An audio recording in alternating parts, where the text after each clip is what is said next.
Jeg er med i det her projekt, fordi jeg synes, at det rammer de rigtige mennesker. Det er nogle af de mennesker, som jeg har allerstørst respekt for på arbejdsmarkedet. Det er nogle af dem, der arbejder allerhårdest. Det er en gruppe, som ikke er så meget fokus på, og det er selvfølgelig det, jeg prøver at hjælpe med. Hvis du har overskud i hverdagen, så skal du også prøve at give lidt videre. Jeg prøver at give noget af det overskud, jeg har i hverdagen, til de folk, som har brug for det. Skulderklap kan man ikke få nok af. Det bringer rigtig meget godt med.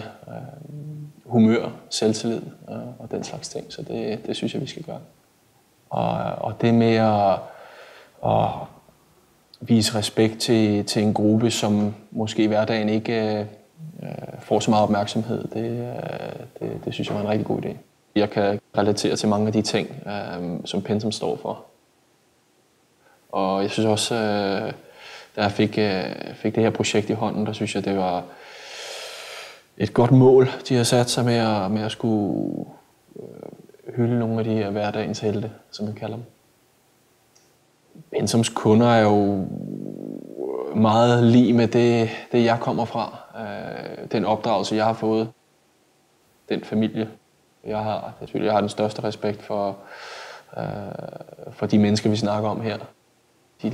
De arbejder stenhårdt, og de får ikke særlig meget fokus på det, de laver. Men det er dem, der laver et utroligt hårdt stykke arbejde. Og derfor synes jeg, at det skal tages lidt fat i. Og det vil jeg gerne være med til.